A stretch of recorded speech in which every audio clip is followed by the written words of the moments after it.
नमस्कार दोस्तों, एक बार फिर से स्वागत है आप सभी का आपके अपने YouTube चैनल पर।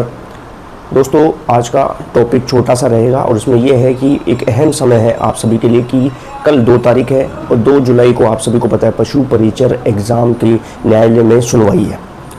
दोस्तों, बहुत महत्वता इस समय की इसलिए भी है क्योंकि लंबे समय से पशु परिचर एग्ज़ाम के जो विद्यार्थी हैं उन्होंने बहुत ज़्यादा समय मेंटल हरेसमेंट में बिताया है, बहुत परेशान रहे हैं। चाहे से आप पहले देखिए नॉर्मलाइजेशन के मुद्दे पे, बिल्कुल वो भी गलत था, इसमें कोई शक नहीं है, कोई भी दो राय नहीं है। जिस तरह से नॉर्मलाइजेशन को किया गया वो भी प्रश्न खड़ा करता है, लेकिन उस समय हमें ये समझना पड़ेगा कि कहीं ना कहीं सरकार की मंशा क्या थी, वो भी आपके साथ नहीं थी उस मुद्दे पे। बोर्ड के चेयरमैन साहब थे वो भी आपके साथ नहीं थे। उसके बाद में ये भर्ती न्यायालय में गई। तो आप समझिए कि न्यायालय में आपके सामने जो सरकार है उसका पक्ष क्या होता है, ये बहुत इम्पोर्टेंस रखता है। तो सरकार का पक्ष यही था या बोर्ड का पक्ष यही था कि कहीं ना कहीं वो नॉर्मलाइजेशन के मुद्दे को कोई मुद्दा ही नहीं मान रही थी कि नहीं साहब, हमसे तो गलती नहीं हुई, हम तो यही फॉलो करते आए रहे हैं, शुरू से यही फॉलो किया है। तो इस कारण से नॉर्मलाइजेशन का जो इशू है, चाहे आपके साथ गलत हुआ हो, लेकिन बहुत मुश्किल चांस है। अगर हो जाता है तो आप मानिए कि बहुत बड़ी बात है, बाकी 1% भी चांस नहीं है कि कोई रिवाइज रिजल्ट होने वाला है। दोस्तों, बहुत कम चांस है। और ये मैं फैक्ट पे बात कर रहा हूँ, मेरा कोई पर्सनल हित है नहीं इस चीज़ में। जो बात है वो फैक्ट के अनुसार, तर्क के अनुसार रखने का अपन प्रयास करते हैं। दूसरा मुद्दा कि जो सेलेक्ट हुए उनकी भी कोई गलती नहीं है, उनको ज्वाइनिंग तो दीजिए।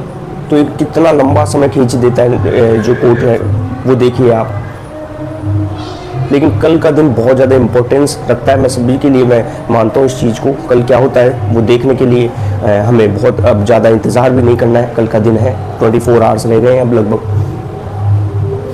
तो कल का दिन के क्या चांसेस है, तो आप ये मान के चलिए मैक्सिमम चांसेस यही है कि कल आपकी सुनवाई जब होती है तो सरकार पूरी तरह से आपके पक्ष में है। इस भर्ती को मैंने बताया जैसा कि ये भर्ती को शामिल करना चाहती है रोज़गार मेले के अंदर, ताकि इनकी नंबर ऑफ़ वैकेंसीज़ की, हमने इतने वैकेंसी पे लोगों को ज्वाइनिंग दी, वो बढ़े। तो सरकार का पक्ष है सीधा कि भाई एक संख्या मिले उन्हें।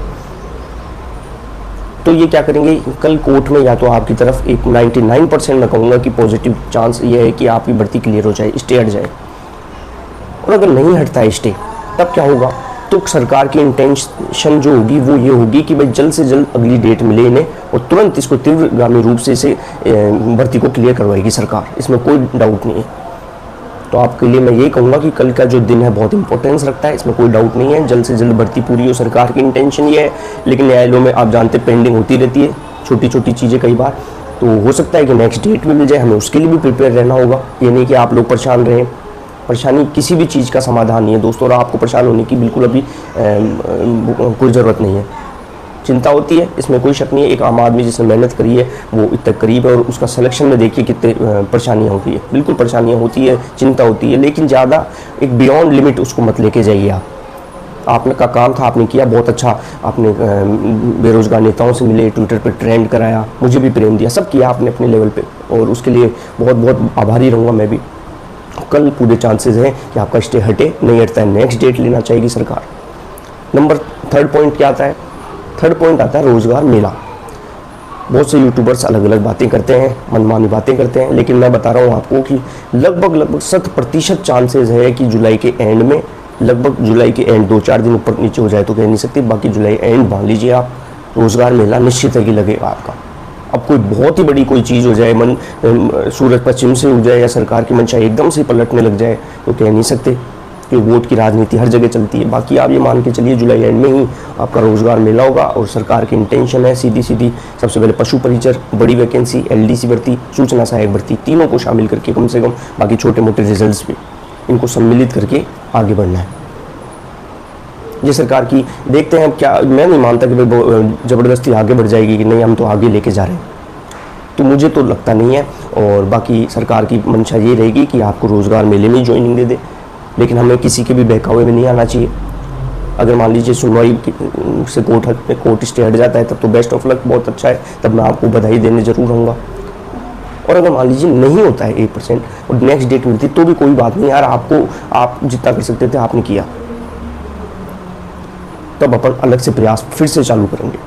हार माननी नहीं है जीवन में। आप सेलेक्ट हो गए तो भी ये ना कभी घमंड में ना आना कि यार हम तो बहुत बड़े वो बन गए, चाहे कोई भी पद हो यार, अच्छे से काम करो और आगे बढ़ो, आगे कोशिश करो कुछ करने की। तो कई चीज़ें हैं, लेकिन फ़िलहाल कल की बात अपन करते हैं। कल का पूरी चांसेस है स्टे हटने की, नहीं हटते नेक्स्ट डेट जल्दी मिलेगी और अपन और अच्छा सा प्रयास करेंगे सेलेक्ट होने का और इस भर्ती को क्लियर करने का। बाकी आप कमेंट सेक्शन में अपना सुझाव दीजिए और जिस भी चीज़ पे आपको समस्या आ रही है अपन कोशिश करेंगे उसको 1-on-1 डिस्कस करने की। होप आपको वीडियो पसंद आया होगा। ऐसे आगे के वीडियो में मैं आपको सूचना इसके बारे में देता रहूँगा। चैनल को सब्सक्राइब करें, लाइक करें और शेयर करें दोस्तों। धन्यवाद।